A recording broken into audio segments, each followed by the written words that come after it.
এখন বিয়ে বাড়ি মানে ডিজের কুপাকুপি আছে না নাই? আছে। মানে কি, আমি মাইক ভাড়া করতে গেলাম কোন একটা অনুষ্ঠানে, দেখি দুইজন মেয়ে এসেছে, বোরকা পরা মেয়ে আমায় পাগল করিয়েছে। চোখের দিকে তাকালি মনে হয় বিয়ে করে ভুল করেছে, এটা বিয়ে করলে আরো ভালো হইতো। মনে আছে? আল্লাহ বললেন কি, মিনহা খলাকনাকুম ওয়া ফিহা নুঈদুকুম ওয়া মিনহা নুখরিজুকুম তারাতান উখরা। সূরাটা মাক্কি সূরা। কি সূরা? এমন সময় নাজিল হয়েছিল যেই সময় ওমর রাদিয়াল্লাহু তাআলা আনহু ইসলাম কবুল করে নাই, কিন্তু এই সূরার তেলাওয়াত শুনেছিলেন। এই সূরার তেলাওয়াত শুনে ওমর রাদিয়াল্লাহু তাআলা আনহু ইসলাম কবুল করেছেন। ওগো আমার ভাইরা, এই সূরাটা তেলাওয়াত করেছিল ওমর রাদিয়াল্লাহু তাআলা আনহুর বোন ফাতেমা রাদিয়াল্লাহু তাআলা আনহা এবং তার ভগ্নিপতি, দুইজন মিলে এই আয়াত, এই কোরআন, এই সূরাটা তেলাওয়াত করেছিল, সূরা তাহা। এই তেলাওয়াতের সময় ওমর পৌঁছালেন এবং দরজা ভেঙে ঘরে ঢুকলেন, পিটাপিটি শুরু করে দিলেন। কারণ কি? কারণ হলো ওমর যাচ্ছিল নবী মুহাম্মাদের মাথা কাটতে। কার মাথা? কার মাথা? নবী মুহাম্মদ সাল্লাল্লাহু আলাইহি সাল্লামের মাথা কাটতে। আল্লাহ যেই মাথার দায়িত্ব নেয় সেই মাথা কাটার ক্ষমতা কি কারো আছে? আল্লাহ রাব্বুল আলামিন ওই মাথার নিরাপত্তা দিয়েছেন। ওমর রাদিয়াল্লাহু তাআলা আনহু মাথা কাটতে যাচ্ছেন। আল্লাহর নবী তার আগের রাতে দোয়া করেছিলেন, ওগো আল্লাহ, তুমি যদি আবু জাহেলের মতো, আবু লাহাবের মতো কিংবা ওমরের মতো কোনো একজনকে যদি ইসলামের জন্য কবুল করে নিতে, তাইলে ইসলামের মর্যাদা আরো বেড়ে যেত। দোয়া করেছেন, আল্লাহর নবী কবুল করেছেন কি? আল্লাহর নবীর দোয়া কবুল হয় না? হয় না। আল্লাহর নবী সাল্লাল্লাহু আলাইহি সাল্লাম ছিলেন মুস্তাজাবুদ দাওয়াত, মানে যে দোয়া করতেন সেই দোয়া কবুল হয়ে যেত। আল্লাহর নবী যেটা মন দিয়ে চাইতেন সেটা আল্লাহ পূরণ করে দিতেন। কিবলাতাইন, মসজিদে কিবলাতাইন দেখেছেন না? দেখেন নাই? হাজিরা যারা গিয়েছে ওখানে গেলে দেখবেন দুই পাশে কিবলা আছে না নাই? মসজিদে কিবলাতাইন, দুই পাশে কিবলা। আল্লাহর নবী আসরের নামাজ অথবা জোহরের নামাজ পড়ছিলেন আর নামাজের মধ্যে চিন্তা করছিলেন, আহারে আমার কিবলাটা যদি বাইতুল মাকদাসের দিকে না হয়ে কাবার দিকে হতো, তাইলে অন্তত আমি কাবার দিকে মুখ করে নামাজটা পড়তে পারতাম। আল্লাহর নবী মনে মনে করেছেন আর কাবা ঘুরিয়ে দিয়েছেন কি? আল্লাহ ঘুরিয়ে দিয়েছেন। আল্লাহর নবীর দোয়া এতটাই কবুল হয়ে যেত। আবু হুরায়রার ঘটনা আপনারা জানেন। আবু হুরায়রা রাদিয়াল্লাহু তাআলা আনহু আল্লাহর নবীর কাছে এসে কান্না করছেন। আল্লাহর নবী বললেন, ওগো আবু হুরায়রা, এত রাতে তুমি কেন এসেছো? কেন কান্নাকাটি করো? আবু হুরায়রা, ঘটনাটা কি? বলল আবু হুরায়রা বলল, ওগো নবী, আমার মা আমার বাড়ি থেকে বের করে দিয়েছে। আমার মা আমার বাড়ি থেকে বের করে দিয়েছে। কারণটা কি? কারণ হলো আমি আপনার দরবারে এসেছিলাম, গভীর রাত হয়ে গেছে। আপনার দরবার থেকে ফিরতে আমার মা মুশরিকা। আমার মা বলল, কোথায় গিয়েছিলে? আমি বললাম, নবী মুহাম্মাদের দরবারে গিয়েছিলাম। আমার মা এতটাই ক্ষিপ্ত হয়ে গেলেন, আমাকে মারধর করলেন, আমাকে পিটালেন। তারপরে বললেন, হয় নবী মুহাম্মাদের কদম ছাড়বি, না হইলে আমার বাড়ি ছাড়বি। আমি বললাম, ওগো মা, তোমার বাড়ি সহ গোটা দুনিয়া ছেড়ে দিতে পারি, কিন্তু নবী মুহাম্মাদের কদম ছেড়ে দিতে পারি না। বলেন সুবহানাল্লাহ। গোটা দুনিয়া ছেড়ে দিতে পারি, গোটা দুনিয়া ছেড়ে দেব, কিন্তু নবীর কদম ছেড়ে দেব না। কত সাহাবী ছিলেন আল্লাহর নবীর প্রতি এমন নিবেদিত প্রাণ। আব্দুল উজ্জা ওরফে আব্দুল্লাহ জুলবাজাদাইন, তার ঘটনা অনেকেই জানেন। চাচাকে বললেন, ওগো চাচা, মদিনায় এসেছে মুহাম্মদ, তার সম্বন্ধে ধারণা কি? তার সম্বন্ধে শুনেছি সে নবী। বলল, চাচা যদি তাই হয় তাইলে আমরা কি ইসলাম কবুল করতে পারি না? আমরা কি তার প্রতি ঈমান আনতে পারি না? চাচা বলল, অসম্ভব, ইম্পসিবল, এটা হইতে পারে না, এটা কখনোই সম্ভব নয়। কারণটা কি? কারণ আমার বাপদাদা যে ধর্ম করে গেছে ওই ধর্ম ছাড়া যাবে না। আমার যুবকের আব্দুল উজ্জা ওরফে আব্দুল্লাহ জুলবাজাদাইন, তার জীবনটা একটু পড়ে নিবা। কতটা ভাগ্যবান ছিল এই সাহাবী, যার মৃত্যুর সময় আব্দুল্লাহ ইবনে মাসউদ রাদিয়াল্লাহু তাআলা আনহু বললেন, আরে আজকে যদি আব্দুল্লাহ জুলবাজাদাইনের মৃত্যুটা না হয়ে আমার এই মৃত্যুটা হতো, তাইলে আমার জীবনটা আজকে ধন্য হয়ে যেত। কারণটা কি? কারণ হলো আল্লাহর নবী যুদ্ধের জন্য সাহাবীদের বললেন, যার যা আছে দাও, যে যা পারো দাও। সবাই যার যার সামর্থ্য মতো টাকা দিল, পয়সা দিল। আব্দুল উজ্জা তো টাকাও দিতে পারে নাই, পয়সাই দিতে পারে নাই, কারণ আব্দুল উজ্জা যখন চাচার বলেছিল যে ইসলাম কবুল করবো, চাচা বললো তাইলে বাড়ি থেকে বের করে দেব। কইলো তাতে আপত্তি নাই, কয় সম্পদ থেকে বহিষ্কার করবো, আপত্তি নাই। তাইলে ঠিক আছে, তোমার গায়ের জামা পরনের কাপড় সেটাও আমার দেয়া খুলে দাও। আব্দুল উজ্জা সেটাও খুলে দিলেন। ঘটনাটা সবার জানা। খুলে দিয়ে মায়ের কাছে গেলেন। মা বলল, ওগো বাবা, তোমার এমন অবস্থা কেন? মা, আমার চাচা ইসলাম কবুল করার অপরাধে আমার সব কেড়ে নিয়েছে, আমার কাছে কি চাও? একটু কাপড় দাও ওগো মা, পরে আমি নবী মুহাম্মাদের কাছে যেতে চাই। একটা চাদর ছিল, ছেলে দিলেন। চাদরটা ছিঁড়ে কিছু গায়ে দিলেন, গায়ে জড়ালেন, কিছু পরলেন। তারপরে নবীর দরবারে গেলেন। আল্লাহর রাসূল কালেমা পড়ায় নাম রেখে দিলেন আব্দুল উজ্জার পরিবর্তে আব্দুল্লাহ। এই আব্দুল্লাহ জুলবাজাদাইন যুদ্ধের সময় বললেন, ওগো নবী, সবাই তো কিছু না কিছু দান করে, আমি তো কিছু দান করতে পারলাম না। ওগো নবী, একটু দোয়া করে দেন, আজকে যেন যুদ্ধের ময়দানে আমি আমার জীবনটা দান করে দিয়ে আসতে পারি। ওগো আমার যুবকেরা, আল্লাহর নবীকে এত ভালোবাসতেন। আব্দুল উজ্জা বললেন, ওগো নবী, আজকে আপনি যখন টাকা চেয়েছেন, অর্থ চেয়েছেন, সবাই দান করেছি, আমি দিতে পারি নাই, আমি জীবনটা দিতে চাই, দোয়া করে দেন। আল্লাহর নবী দোয়া করলেন, আল্লাহ, আমি আব্দুল উজ্জার রক্তটা কাফেরদের জন্য হারাম করে দিলাম। আব্দুল উজ্জা ওরফে আব্দুল্লাহ জুলবাজাদাইন বললেন, ওগো নবী, আমি চাইলাম জীবনটা দিয়ে আসবো, আর আপনি দোয়া করে দিলেন যেন আমার কাফেরেরা মারতে না পারে, আমার রক্তটা হারাম করে দিলেন। আল্লাহর নবী বললেন, আব্দুল্লাহ জুলবাজাদাইন, শোনো, তুমি যদি এরপরে বিছানায় শুয়ে থেকেও মারা যাও, জ্বরে ভুগেও মারা যাও, তোমার মৃত্যুটা আল্লাহ রাব্বুল আলামিন শাহাদাতের মৃত্যু হিসেবে কবুল করে নিবি। সত্যি আব্দুল্লাহ জুলবাজাদাইন জ্বরে ভুগে মারা গেলেন। আল্লাহর নবীর কাছে খবর আসলো, ওগো নবী, তাবুতে মারা গিয়েছে আব্দুল্লাহ জুলবাজাদাইন, যে ইসলাম কবুল করার কারণে পরনের কাপড়টা আনতে পারে নাই, আপনার কাছে এসেছিল, শহীদ হবে তাই দোয়া করতে বলেছিল, ওই সাহাবীটা আজকে ইন্তেকাল করেছেন ওগো নবী। আল্লাহর নবী বললেন, ওগো আমার সাহাবীরা, তার জানাজা রেডি করো। তোমরা তোমাদের ভাইয়ের সাথে খারাপ আচরণ করো না, তাকে খুব আলতোভাবে ভালোভাবে তার জানাজাটা রেডি করো। আল্লাহর নবীর আদেশ মতো সাহাবীরা জানাজা রেডি করলেন। বিশ্ব নবী সাল্লাল্লাহু আলাইহি সাল্লাম জানাজা শেষে নিজেই কবরের মধ্যে নেমে গেলেন। আব্দুল্লাহ ইবনে মাসউদ বললেন, এই মৃত্যুটা যদি আমার হতো, জীবনটা ধন্য হতো। তার কারণ হলো, আল্লাহর নবী শুধুমাত্র কবরে নামেনি নাই, যখন লাশটা বয়ে এনেছিল, আবু বকর এবং ওমর রাদিয়াল্লাহু তাআলা আনহু দুইজনে লাশটা বয়ে এনেছিল কবরের কাছে, এবং আলো ধরেছিল। বেলাল রাদিয়াল্লাহু তাআলা আনহু, ইসলামের প্রথম মুয়াজ্জিন বেলাল, আলো ধরে দাঁড়িয়েছিল কবরের কাছে। আর বিশ্ব নবী কবরের মধ্যে শুধু নিজে ধরে নামানি নাই, বরং কবরে নামিয়ে মুখটা কিবলার দিকে করে দিয়ে আল্লাহর কাছে দুটি হাত তুললেন। ওগো আমার রব, আজ সন্ধ্যা পর্যন্ত আমি আব্দুল্লাহ জুলবাজাদাইনের পরে সন্তুষ্ট ছিলাম, আমি আব্দুল্লাহ জুলবাজাদাইনের পরে আজ সন্ধ্যা পর্যন্ত সন্তুষ্ট ছিলাম। আল্লাহ, তুমি আমার আব্দুল্লাহ জুলবাজাদাইনের উপরে সন্তুষ্ট হয়ে যাও।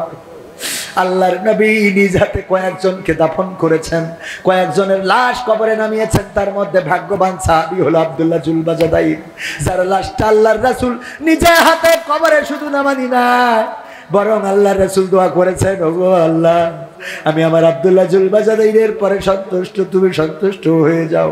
এমন সাক্ষী যদি নবী দেয়, বলেন এই সাহাবীর আর কি জান্নাত পাইতে কোনো বাধা থাকে নাকি?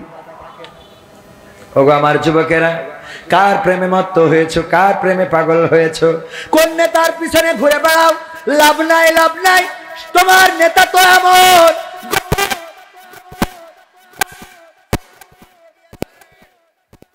আর আমার নেতারা রাজপথে থাকে, কোরআনের পক্ষে যারা থাকে তারা নিজেরাই সেনাপতি হয়ে নেতৃত্ব দায় লড়াই করে, নিজেরা ফাঁসির কাষ্ঠকে বরণ করে নেয়, কিন্তু কর্মীর নিরাপত্তায় নিজেরা কখনো কুণ্ঠা বোধ করে না, কার্পণ্য বোধ করে না। বলেন ঠিক কিনা? আল্লাহর নবী সাল্লাল্লাহু আলাইহি সাল্লাম সেটাই শিক্ষা দিয়েছেন। তায়েফের ময়দানে নিজেই রক্ত ঝরিয়েছেন। আল্লাহর নবীর রক্ত ঝরেছে, পাতা পায়ের জুতা পর্যন্ত আটকে গিয়েছে। রাসূল আমার রক্তগুলো নিয়ে শরীরে মেখেছেন। সাথে ছিল পালক পুত্র যায়েদ। বলল, গো নবী, এই রক্ত তো আপনার শরীরে ঢুকবে না, কেন আপনি আবার এই রক্তগুলো গায়ে মাখেন? আল্লাহর নবী বললেন, ওগো আমার সন্তান, তুমি জানো না এই জমিনের উপরে আমার রক্ত ঝরেছে, আল্লাহ যেন আমার রক্ত দেখে এই জমিনের উপরে কোনো গজব নাজিল না করে দেয়। ফেরেশতারা এসে বলল, ওগো নবী, আপনি যদি অনুমতি দেন, দুই পাশে পাহাড় দাঁড়ানো, এই পাহাড় দিয়ে গোটা তায়েফের সব কাফেরকে নিশ্চিহ্ন করে দিতে চায়। আল্লাহর নবী বললেন, ফেরেশতারা তোমরা যদি কাফেরদেরকে ধ্বংস করে দাও, তাইলে আমি নবী হয়ে আসার দরকারটা কি? আমি কেন আসলাম? আমার কাজটা কি? আমার দায়িত্বটা কি?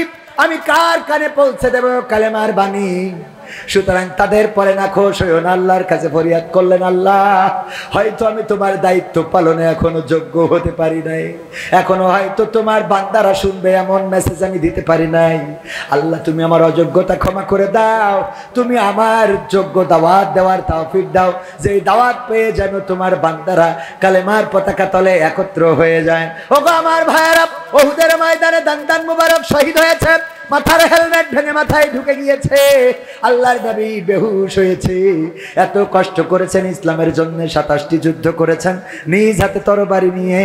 আর আমরা রাসূলের সুন্নাত মানি খাওয়ার শেষে মিষ্টি খাওয়া আর মুখে দাড়ি রাখা, জুব্বা পরা, টুপি পরা, এর বাইরে আমাদের যে আরো কিছু দায়িত্ব আছে এইগুলো মানতে রাজি না। ঠিক না বেঠিক? দাড়িতে সুন্নাত, টুপিতে সুন্নাত, পোশাকেও সুন্নাত আছে, পাথরের আঘাত খাওয়া সেটা যে সুন্নাত, কেন মনে হয় না তোমার কাছে? কেন মনে হয় না তোমার কাছে? নবীর প্রেমে তুমি দাওয়াতে তাবলীগ ধারণ করেছো বুকে, সেই তুমি আজ কেন জুলুমের প্রতিবাদে আওয়াজ তোলো? ঠিক না বেঠে? নবীর প্রেমে তুমি দাওয়াতে তাবলীগ ধারণ করেছো বুকে, সেই তুমি আজ কেন জুলুমের প্রতিবাদে আওয়াজ তোলো না? মুখে মেসওয়াক করো তুমি রোজ প্রতিদিন, সেখানেও সুন্নাত আছে, পাথরের আঘাত খাওয়া, মাঝে মাঝে জেলে যাওয়া সেটা যে সুন্নাত, কেন মনে হয় না তোমার কাছে? কেন মনে হয় না তোমার কাছে?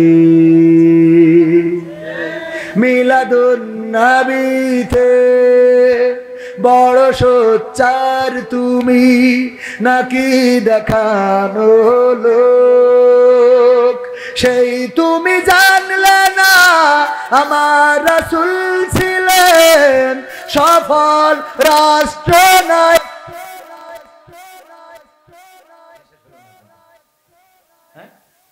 খালি শেখ হাসিনা রাষ্ট্রনায়ক ছিল, বঙ্গবন্ধু, বাইডেন, ডোনাল্ড ট্রাম্প। হ্যাঁ, তাহলে যারা ঠিক বলেননি, আল্লাহ কি জবান বন্ধ করে দিয়েছে না ইচ্ছা করি বন্ধ রাখে? যদি ঠিক হয় তাহলে ঠিক বলেন, যদি বেঠিক হয় তাহলে বেঠিক বলেন। সামনে থাকতে হবে, প্রতিবাদ করতে হবে। হুজুর বললেই সুবহানাল্লাহ বলি, আলহামদুলিল্লাহ বলি চলে যাওয়া যাবে। হুজুর যদি বেঠিক বলে কি বলবেন? হুজুর এটা আপনি বেঠিক বলেছেন। আমি তো বড় হুজুর না, পরের দ্বার বলবেন। যেটা আসতেছে ছোট মানুষ, একটু ভুল হতেই পারে, ঠিক না? ঠিক না বেঠিক? আমার ভুল হলে কিছু মনে করতে না, এলাকা হ্যাঁ, নিজেদের সন্তান। আমি আমার স্যারের জন্য আইছি না, ইয়ে লেখায় দাওয়াত নিয়ে লোক।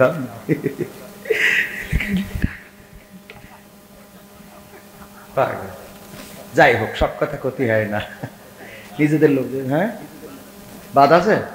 বাদ নেই? সব বলা শেষ? আছে ওর গুড়ি ইন্দুর পড়িছে, তা আমি তোমার সাথে বলি কোনো লাভ আছে? আমার বলছে ভাই গুড়ি ইন্দুর পড়িস, কারো যেন না বলি, আমি বলবো খেয়ে ওর গুড়ি ইন্দুর পড়িস, তা আমি বললে লাভটা কি? হ্যাঁ, যাই হোক ভাইরা আমার, মিলাদুন নবীতে বড় সোচ্চার তুমি নাকি সেই তুমি আমার রাসূল ছিলেন সফল রাষ্ট্রনায়ক ওহুদের ময়দানে দাঁত ভাঙা ঘটনা তোমার কিতাবে কি আছে পাথরের আঘাত খাওয়া মাঝে মাঝে রিমান্ডে যাওয়া সেটা যে সুন্না কেন মনে হয় না তোমার কাছে কেন মনে হয় না তোমার কাছে ঠিক না বেঠে যদি কেউ দাড়ি রাখে কেউ প্রতিবাদ করবে না দাড়ি রাখা নিয়ে কেউ কমপ্লেইন করবে না যদি কেউ টুপি পরে তাও কমপ্লেইন করবে না জুব্বা পাগায় দেয় কমপ্লেইন করবে না যদি কেউ খাওয়ার শেষে মিষ্টি খায় কিছু বলবে না মেসওয়াক করে কিছু বলবে না কিন্তু আমার নবীকে আল্লাহ রাব্বুল আলামিন পাঠালেন আর সূরা সাফে বলে দিলেন হুয়াল্লাযী আরসালা রাসূলাহু বিল হুদা ওয়া দীনিল হক লিইয়ুযহিরাহু আলাদ দীনি কুল্লিহি ওয়ালাউ কারিহাল মুশরিকুন আমার আল্লাহর নবীকে আল্লাহ বললেন আমি রাসূলকে পাঠালাম শুধু নবীকে বলেননি এই কোরআন কিয়ামত পর্যন্ত থাকবে আর কিয়ামত পর্যন্ত যারা আসবে তাদেরকে জানিয়ে দিলেন শুনে নাও আমার বান্দারা আমি রাসূলকে দিনে হক সত্য দিন সহকারে পাঠালাম এবং কি করলাম হেদায়েত দিয়ে হেদায়েত সহকারে সত্য দিন সহকারে পাঠিয়ে দিলাম যেন তিনি সব দলের উপরে সব ধর্মের উপরে সব মতের উপরে আমি আল্লাহর দিনকে বিজয়ী করে দেখাই দায়িত্বটা দিয়েছেন কে আল্লাহর দেওয়া দায়িত্ব এবার দেখেন এই সমাজে নামাজ পড়তে বলা লোকের অভাব নাই রোজা রাখতে বলা লোকের অভাব নাই যাকাত দিতে বলা লোকের অভাব নাই হজ করতে যাওয়া বলা লোকের অভাব নাই কিন্তু আগামী কালকে 31st নাইট আসছে না খেলা হবে কুপাকুপি চলবে এই ডিজে কে বাজিয়েছে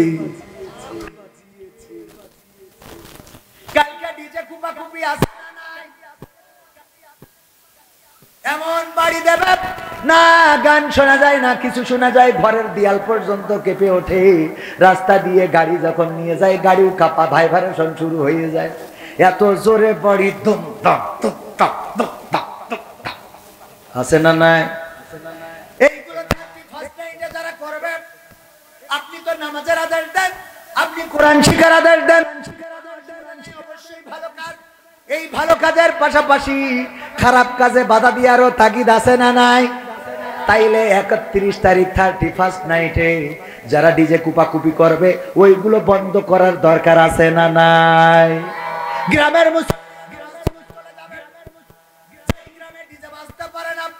তোমার এই ডিজে বাজানোর অধিকার কে দিয়েছে যদি তুমি বাজাও বাজাতে পারো তোমার ঘরে যাও তোমার ঘরে যেয়ে বাজাও তুমি শোনো কোনো অসুবিধা নাই কিন্তু গ্রামে মানুষের ঘুমকে অতিষ্ঠ করে 31st নাইট পালন করতে দেয়া যাবে আর যে যুবকেরা পালন করে তাদেরকে বলতে চাই ও যুবকেরা একবারও কি চিন্তা হয় না তোমার জীবন থেকে একটা বছর হারিয়ে গেল আগামী বছর আবার আরেকটা নতুন বছর আসবে কিন্তু সেই বছরটা হতে পারে এই এক বছরের মধ্যে তুমি কবর দেশের বাসিন্দা হয়ে যেতে পারো ঠিক না বেঠে ডিজে বাজানোর জন্য কারেন্টের তার লাগাতে যে কত শর্ট খেয়ে কারেন্ট শক খেয়ে মারা গেছে আবার দেখা যায় ট্রাকের মধ্যে ওই যে স্পিকার তোলে তারপর জেনারেটর লাগায় স্টার্ট দিয়ে জেনারেটর লাগায় তারপরে ওর পরে নাচানাচি শুরু করে দেয় এই জাতীয় আল্লাহর ওলিরা দেখা যায় হঠাৎ করে ওই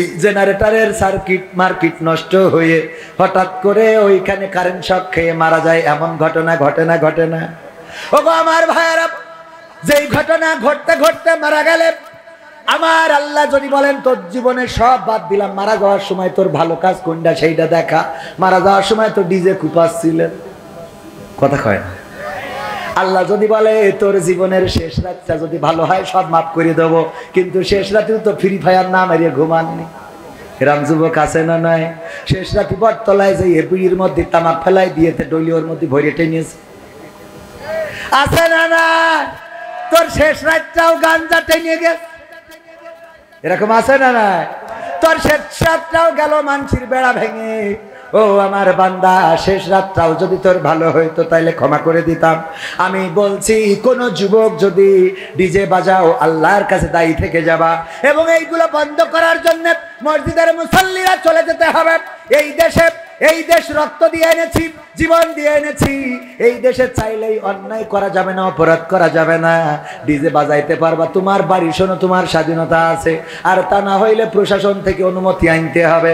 প্রশাসন যদি অনুমতি দেয় এটা জায়েজ না, তবে দেশীয় যেহেতু তোমারও অধিকার ওদেরও আছে না? নাই কথা কয় না, ওদেরও ডিজে বাজানোর অধিকার আছে, কিন্তু সেই অধিকার প্রশাসন থেকে আইন পাশ করে নিয়ে আসতে হবে।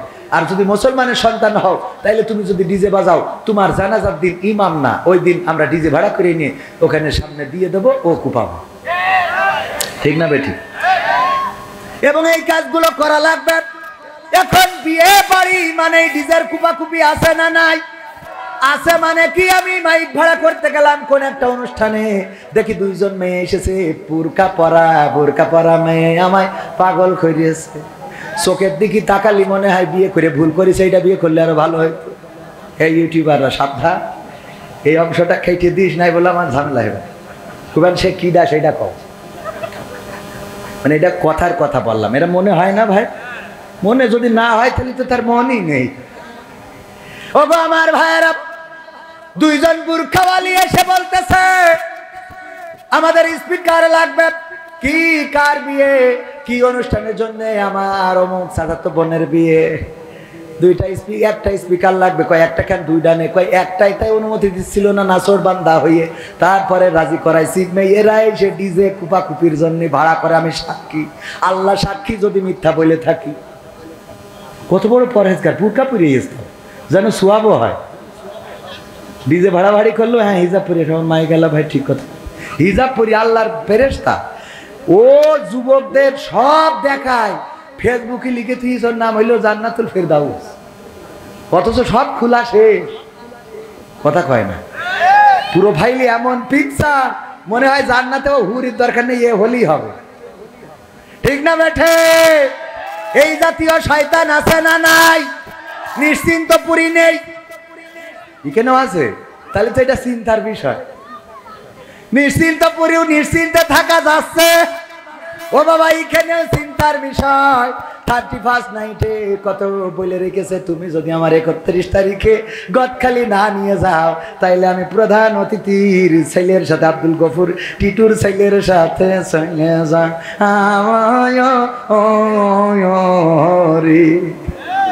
হুমকি আছে না? ও না পেরে কলার খান্দি চুরি করে বেঁচে, তারপরে 3 পিস কিনে এনে ওরে নিয়ে গদখালি যায়, মালা কিনে দেয় মাথার পরে পরে, আর মোটর সাইকেলের পিছনে চড়ে ও গিয়ার মানে আছে না? না, আরে বাবা, আমার এক বন্ধু বলল, কবির এত জোরে চালাইতে হবে কেন? আমি বললাম চালাবে না কেন? কয় চালাবে কেন এইটা ক। বললাম পিছনে তো পাওয়ার ব্যাংক আছে, চার্জ পুরোনোর ভয় নেই। পাওয়ার ব্যাংক আছে না? না, পিছনে পাওয়ার ব্যাংক নিয়ে যখন গিয়ার মারি, ওরে বাবা বাবা রে। আর আমার এলাকার মা বোনেরা, ওদের কি বলবো, ওরা তো আর এক জিনিস, এত ভালো আল্লাহওয়ালা যে যদি মেয়ে কোনো ছেলেকে বাড়ি নিয়ে আসে, ও এত আপ্যায়ন করে যে ছেলে যে আবার পাল্লায় গল্প দেয়, আমার শাশুড়ি সে, আমার শাশুড়ি সে। ও মা, তুই কার সাথে করে নিয়ে আছিস? আল্লাহ আম্মা, আমার বয়ফ্রেন্ড, আজ 3 বছর ধরে লাইন মারতেছি। ও আব্বা ভালো আছে? আব্বা, ওরে সাদের আব্বা আছে না নাই? এরপরে বলে, বাবা তোমার সাথে কোনোদিন আমার মেয়ে ওর বাপ কোনোদিন দেবে না, কারণ তুমি তো গাঞ্জা না টানলে তোমার রাত পার হয় না। সুতরাং তুমি আমার মেয়ে নিয়ে চলে যাও, কাজী অফিস দিয়ে পড়াই মড়াই নিয়ে নে, যা হয় আমি ট্যাকেল দিবানে, তুমি নিয়ে যাও। তোমার মতো গাঞ্জা করে সাথে কিন্তু ওর বাপ মেয়ে দেবে না। বইলেতে কায়দা করি গুছাইয়ে সাজাই গুছাই পাঠাই দিলে, দুটো পিঠেও বানাই দিলে, নে বিয়ে টিয়ে পড়িতে খাইছেন, হ্যাঁ পাঠাই দিয়ে। এইটা যেই আমার টিটো ভাই বাড়ি আসে, আব্দুল গফুর টিটো ভাই যেই বাড়ি আসে, আসার পরে ওরে অভিনয়, কি জন্ম দিস, কি জন্ম দে তুই চাও রে, ও আল্লাহ আমার মুখি চুন কালি লাগায়ে কনে চলে গেল গো ও আল্লাহ আল্লাহ। ঠিক না বেঠি? ওর অভিনয়ের কাছে শেখ হাসিনা ফেল। সহ্য না করে পারা যায়? ঠিক না বেঠি? আছে না নাই? ও সব জানে, অথচ সব দোষ টিটো ভাই। কি জন্ম দিস একটুখানি, ওর জন্য সব দোষ ওর হয়ে গেল। তুই যে এতদিন সাথে নিয়ে বেড়ালি, 10 মাস পেটে রাখলি, তা তুই একবার ফেরেস আল্লাহর বলি কথা কয় না। এইভাবে মেয়েদেরকে নষ্ট করছে। আর যত গান জুটে ওদের সাথে লাইন মারা, রোগের সাথে ও পাঠাই। আর ভালো ভালো ছেলে সরল সোজা দাঁড়িয়ে রাখে, টুপি পরে, নামাজ পড়ে, আপনার মতো সুদর্শন চেহারা নাই খুঁজে পায় না। ওর সাথে হবে না, ওর সাথে না।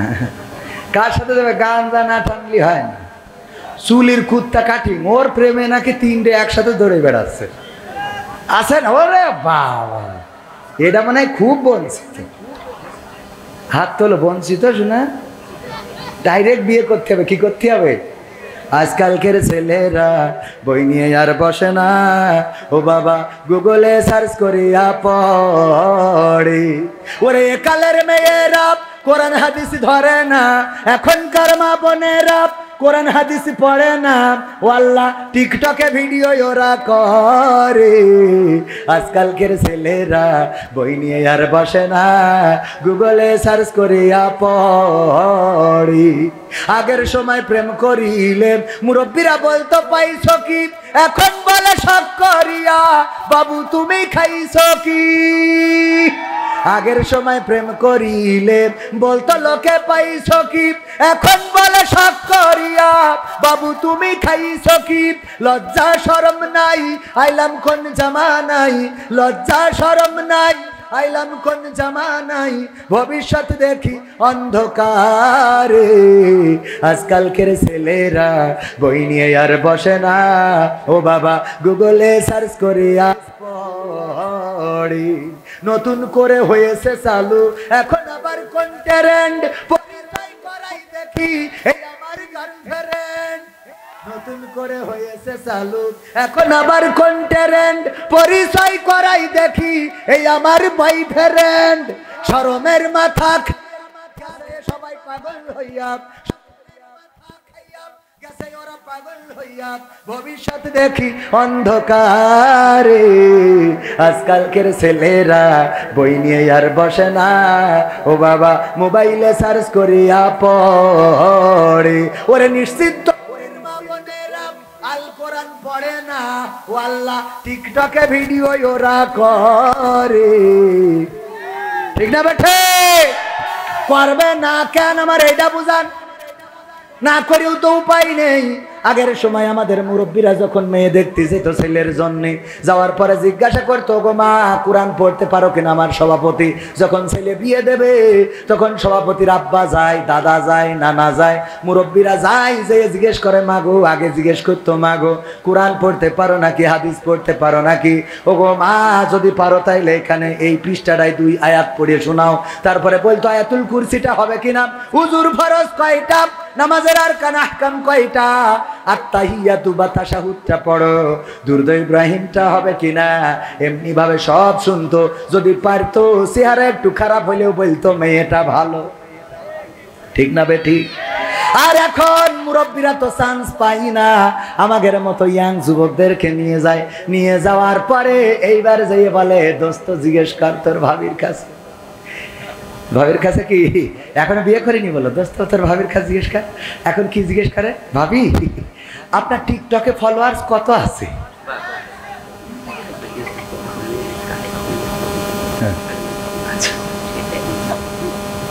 ভাইরা আমার,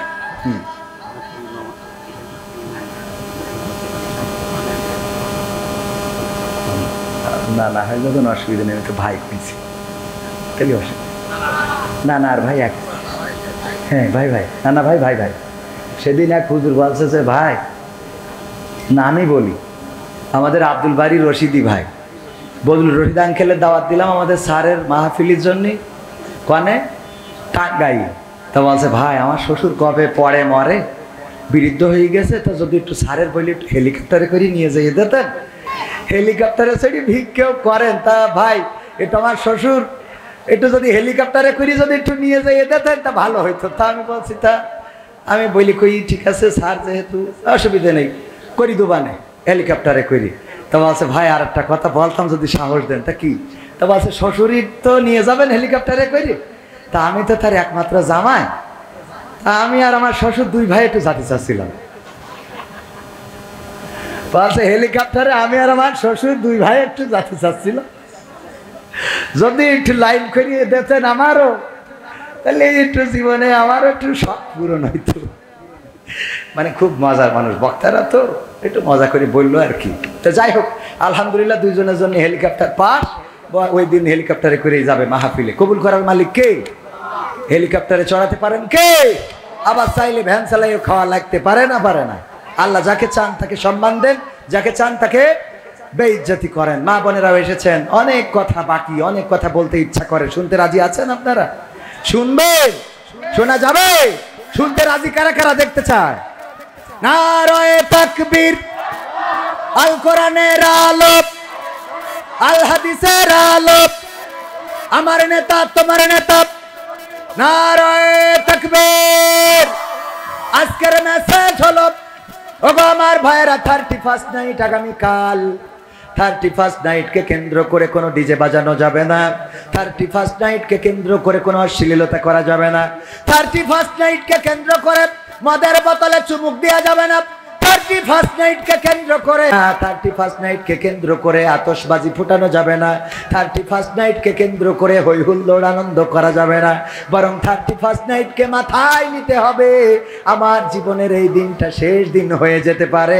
এই বছরটা আমার জীবনে এসেছে, নতুন যে বছরটা আসলো এই বছরটা আর পার নাও হতে পারি। ঠিক না বেঠে? মৃত্যু তো বলে কয়ে আসে না। কখন মৃত্যুর ফেরেশতা আপনার দরজায় এসে কড়া নাড়বে আপনি জানেন না। মারা যাওয়ার পরে কোনো ভাষা থাকে না, বলার কিছু থাকে না, শুধু বলতে হয় দুয়ারে আয়েশা সে পালকি দে সাজাইয়া দে রে আমায়, দুয়ারে আয়েশা সে পালকি দে সাজাইয়া দে। বড়ই পাতার গরম পানির, বড়ই পাতার গরম পানির গোসল সায়রা দে, দুয়ারে আয়েশা সে পালকি দে সাজাইয়া দে রে আমায়, দুয়ারে আয়েশা সে পালকি দে সাজাইয়া দে। আতর গোলাপ সুরমা মাখাও শেষবারের মতন, আমার লাগি কি না আনো ওই সাদা কাফন, ওই সাদা কাফন। আতর গোলাপ সুরমা মাখাও শেষবারের মতন, আমার লাগি কি না আনো ওই সাদা কাফন, ওই সাদা কাফন। কি আর হইব দেরি কইরা, কি আর হইব দেরি কইরা, বিদায় কইরা দে, দুয়ারে আয়েশা সে পালকি দে সাজাইয়া দে রে আমায়, দুয়ারে আয়েশা সে পালকি দে সাজাইয়া দে। 3.5 হাত মাটির ঘরে রাইখায় আসো ভাই, ও ঘর ছাড়া অন্য কোথাও যাবার উপায় নাই, যাবার উপায় নাই। 3.5 হাত মাটির ঘরে রাইখায় আসো ভাই, ও ঘর ছাড়া অন্য কোথাও যাবার উপায় নাই, যাবার উপায় নাই। বাসার ছাউনি বিছাইয়া, বাসার ছাউনি বিছাইয়া দাফন সায়রা দে, দুয়ারে আয়েশা সে পালকি দে সাজাইয়া দে রে আমায়, দুয়ারে আয়েশা সে পালকি দে সাজাইয়া দে। এই কথার বাইরে আর কি কোনো কথা থাকবে? আল্লাহ বলেন, ও আমার বান্দা তোমরা খরচ করো, তোমরা বিনিয়োগ করো, অতি তাড়াতাড়ি তোমাদের সেই দিন আসার আগে, যেই দিন তোমরা ব্যবসা করো সেই দিন আসার আগে, যেই দিন তোমাদের কাছ থেকে আর কিছু ক্রয় করা হবে, কথা কয় না, ক্রয় করা। সুতরাং তার আগে আমাদের সচেতন হওয়ার দরকার আছে না নাই? সুতরাং আগামী কালকে 31st নাইটকে কেন্দ্র করে, আগামীকাল যদিও আমি এখন বলছি এটা মিডিয়ায় দেখবে, আজ আমি বলতে চাই আজকে 31st নাইটকে কেন্দ্র করে যদি কেউ অশ্লীলতা করে, বেহায়াপনা করে, নোংরামি করে, যেইভাবে মাদ্রাসা ছাত্ররা, আলেম ওলামারা, মসজিদের মুসাল্লিরা দুর্গা পূজায় মন্দির পাহারা দিয়েছে, নাশকতা হতে দেয় নাই, একইভাবে তারা এই ডিজে পার্টিকে বন্ধ করে দিবে ইনশাআল্লাহ। এবং বন্ধ করার দায়িত্ব নিতে হবে। এই দায়িত্ব দিয়েছেন কে? আল্লাহ। সৎ কাজের আদেশ দাও, অসৎ কাজে বাধা দাও। কথাটা কার? আল্লাহর। সৎ কাজে আদেশ, অসৎ কাজে বাধা। নামাজের জন্য যেমন ডেকেছি, ডিজের জন্য তেমন বাধা দেব ইনশাআল্লাহ। 31st নাইটে ক্লাব বানিয়ে মদ খাওয়া যাবে না, নোংরামি করা যাবে না, মেয়ে নাচানো যাবে না, ক্লাবে গাঞ্জা টানা যাবে না, বিড়ি সিগারেটের ধোঁয়া উড়ানো যাবে না, আতশবাজি ফোটানো যাবে না। এই বাংলাদেশ রক্ত দিয়ে এনেছি, এই রক্ত, এই জমিনে অসংখ্য আউলিয়ার রক্ত লেগে রয়েছে। সুতরাং বাংলার জমিনে অন্যায় অশ্লীলতা চলতে দেয়া হবে না। আমার কথার সাথে কি আপনারা একমত? কারা কারা একমত দেখতে চায়? নারায়ে তাকবীর, নারায়ে তাকবীর। আল কোরআনের আলম, আল হাদিসের আলম, আমার নেতা তোমার নেতা, নারায়ে তাকবীর। এইবার লাইলি মজনুর একটা কথা বলবো, সেটা হলো লাইলির প্রেমে পাগল হয়ে গেল মজনু। কি হয়েছে? কিন্তু কোনোদিন একে অপরের দেখা হয় নাই। মজনু চিন্তা করলো লাইলিরে দেখবো। লাইলির বাড়ির গেটের সামনে যেয়ে বসে রয়েছে। লাইলি এইটা শুনে প্রতিদিন গরুর দুধ দুয়াইয়ে পাঠাই দেয় যে আমার মজনুরে খাওয়াও।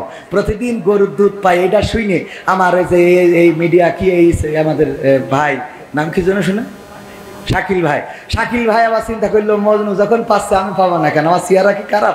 শাকিল ভাই আবার যেয়ে লাইন দিয়েছে যে আমু তালিকেন বসি। ও বলছে আমি লাইলির প্রেমের পাগল। এরপরে আমার তরিকুল ভাই সাতক্ষীরা ইসলামিক সিটি, ও বলছে ওরা পালি আমার স্বাস্থ্য কি খারাপ নাকি, তো আমিও লাইন দিই। ও যাই ওখানে বসেছে যে আমিও লাইলির পাগল। এরপরে আবার এই করতে করতে আমাদের আর এক মিডিয়া লিঙ্কন, আমাদের আরিফ ভাই, সব এক এক করি সব লাইন দিয়েছে। আমাদের সবুজ ভাই যে সবাই দুধ পাচ্ছে। এখন লাইলি প্রতিদিন ওর মজনুকের জন্য দুধ পাঠায়। খাওয়াতি খাওয়াতি লোক এত বেড়ে গেছে। লাইলির বান্ধবীরা বলছে আর তো সম্ভব না কেন, তো বলছে আপনার মজনু কি সেই একটা দুটো হতি হতি তো 150-200 ছাড়াই গেছে। তো বলছে এত মজনু আমি কি করবো, আমার একটা, তাই আল্লাহ একটাই লাইন রেখেছে। সুবহানাল্লাহ। তো সুতরাং এত মজনু দেওয়া হবে না। তুমি আমার মজনু কিটা একটা ওইটা বাছাই তুমি বলছো আমাকে দেওয়া হবে না। এত মজনু সব আপনার পাগল। তা বলছে এক কাজ করো, যাও আজকে আমি তোমাকে বুদ্ধি শিখাই দিচ্ছি। এই যে গিলাস নাও, এই গিলাসটা নিয়ে যাও আর ছুরি নিয়ে যাও। নিয়ে যেয়ে বলবা যে লাইলি আজকে একটু রক্ত চাইছে।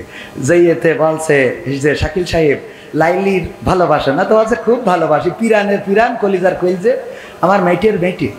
তা বলছে আজকে লাইলি বলিয়েছে তার জন্য এক গিলাস রক্ত দিতি। বলছে খাই কাজ নেই, রক্ত দেবো তো আমি মিডিয়া চালাবো কখন, বইলিতে দেশ হাঁটা। তরিকুল ভাই বলিয়েছে, বলছে আমার যে স্বাস্থ্য, আমি এই স্বাস্থ্যে রক্ত দিয়ে না জানি মাথা ঘুরে পড়ি থাকি, এক এক করে যারে চাই সব উঠে যায়, খালি ওই লিগাল যে মজনু ও বসে আছে ওর কাছে বলছে যে লাইলি রক্ত চেয়েছে, গ্যাসাং করি খেটে তে বলছে গিলাস নাও ধরো, গিলাসে ভয়টি পাঠাই দিলে। এই হইলো, বোঝা গেছে তো মজনু। তো আল্লাহর পাগল যারা হবে তারা এরকম গ্যাসাং করি কেটে রক্ত দেবে, ঠিক কিনা? আমরা কার পাগল? কার পাগল?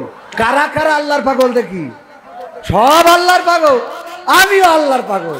তাহলে আমার আরিফ ভাই আল্লাহর পাগল যদি হয়ে থাকে তাহলে ঘেসাং করে কাটতে হবে, ছুরি দেন, ব্যাগ কার কার ছুরি দেন। এই যে টাকা হলে কাটে না, কাটে না। হ্যাঁ, আমি ম্যাজিক করি সবসময়। এই যে ম্যাজিক, কি ম্যাজিক দেখেছেন না? আপনাদেরও ম্যাজিক শিখাই দিই। হাত কিছু করেন, কিছু করেন, করেছেন সবাই? সবাই সবাই করেছেন? টানটানি করেন তো, এরকম করে মুট করেন, মুট করেন, সাইড দেন, মুট করেন, সাইড দেন। ও কি সুন্দর লাগছে। হ্যাঁ, মুট করেন, সাইড দেন। বাম হাতটা নামান, ডাইন হাতটা রাখেন, রাখেন। ওরে এখনই নামায়েন। আল্লাহ, আমি ছোট মানুষ হলো তো এখন স্টেজে, আমি আপনাদের একটু দেখি তুই ভেজাল ইমাম। হাত উঁচু করেন, টানটানি সবাই। হ্যাঁ, মুট করেন, এই যে মুড করার মধ্যে একটা ম্যাজিক শিখায় আপনাকে। এই যে মুড করেন, আমি এই যে মুড করলাম, দেখেন ম্যাজিক। মুড করার পরে আমি এখানে ঢুকাইছিলাম কয় টাকা, 500 ঢুকাইছি না? এই যে কয় টাকা, এই ম্যাজিকটা বুঝতে পারিছেন? অন্যরা ম্যাজিক করলে এই টাকা নেই হয়ে যেত, নাই কাগজ হয়ে যেত, কিন্তু আমি ম্যাজিক করেছি, একমাত্র ম্যাজিক যে যা ভরি তাই থাকে, যতই ফুদি। তো আমি এই ম্যাজিক করলাম খের জন্য। এবার হাত নামাইছেন কেন? অবশ্য করেন, একটু বাঁধেন, মুড করেন। এইবার এই হাতটা নিজের পকেটে যদি টাকা থাকে ঢুকান, না থাকলে পাশেরটাই ঢুকাই আমার মতো এরকম 500, 1000, 2000 যে যা পারেন এক্ষুনি, একদম এক্ষুনি যে যা পারেন। আমার কি মিডিয়া যেন নাম ভুলে দেখেন, SMB ইসলামিক মিডিয়া। আমার শাকিল ভাই, ওর উদাহরণ নিতে দিলাম যে লাইলির প্রেমের পাগল, ও আবার পাগল হয়ে 100 টাকা দিয়েছে। আল্লাহর প্রেমে যারা পাগল হবে তারা টাকা দেবে না দেবে না, ঘ্যাসাং করি SMB ইসলামিক মিডিয়া ঘ্যাসাং করি কেটে দেবে। যার যা অ্যাবিলিটি আছে প্যাকেট যাবে এক্ষুনি, কই তাড়াতাড়ি। তারপরে যে 500, 1000, 2000, 1 মণ ধান, সিমেন্ট, রড, ওটা পরে, আগে নগদ টাকাটা নিয়ে বাকি। শাকিল বিয়ের জন্য দোয়া করবো, কে এইখানে আসেন। এই যে দেখছেন না, এই আল্লাহর আলী আমার পানপুরি ভাই, এই কি নাম জানো আমার ভাই, জানে ভুলে গেছি, রিপন ভাই, ওই যে দেখেন দাঁড়ায় আছে, পান খাচ্ছে। ভাই বিয়ের জন্য আমার কাছে যত মাহফিলি সাতক্ষীরায় গেছি খালি দোয়া চাই, হুজুর আমার বিয়ের জন্য দোয়া করে দেন, আর 100 কোটি টাকা দেয়। আমি দোয়া করেছি, আলহামদুলিল্লাহ ওই ছেলেটার বিয়ে হয়ে গেছে, বলেন সুবহানাল্লাহ। এরপরে 4-5 মাস পরে সাতক্ষীরায় মাহফিলি গেছি, হঠাৎ চিরকুট দিয়েছে, হুজুর 3 মাস পরে বউ চলে গে। আচ্ছা, তো ওইটাও কি আমার দায়িত্ব? শয়তান কোথাকার। বলছে হুজুর আবার দোয়া করি দেন, 3 মাস পরে বলছে লিখে আমার জন্য বিয়ে হয়, তোর জন্য দোয়া দেয়। ওই যে দাঁড়ায় আছে দেখেন, সাক্ষী একেবারে হাতে নাতে প্রমাণ। আর একজন পঞ্চায়েত, নাম কি শুনে, সুলতান ফুরকান, তার বাবা হয়তো 500 টাকা দিয়েছেন আল্লাহ দানকে কবুল করার, একজন 50 টাকা। মাইক, আমাদের মাইক ভাই 100 টাকা। আল্লাহ ব্যবসা বাণিজ্যে বরকত দেওয়ার, ছোট্ট বাচ্চা শিশু ছোট মানুষ আল্লাহ 50, 60 টাকা না কত হয়, 60 টাকা আল্লাহ কবুল করো। 500, 1000, 2000, 3000 প্যাকেট না নিয়ে গেলে বলে লোক বাদাম খাতে যাবে, তখন আমি দায়ী না। ওর বিষ তো দেবে আগে, ওই বাদাম খাওয়াকে ঠেকাতে চাচ্ছিলাম, বোঝেননি? ও আমরা তো শিখে গেছি, ওই যে দেখেন ওই যে ওই টুকটাক করে উঠছে। 20,000, 30,000 যারা দেবে তারা আছে এখানে, ওরা দেবে লাস্টে, আগে নগদ জানে। তা নাহলে ও এক্ষুনি যে বাদাম নিজেও খাবে, আবার ওদিকে গার্লফ্রেন্ডের দেবে, ঠিক না বেটে? তাড়াতাড়ি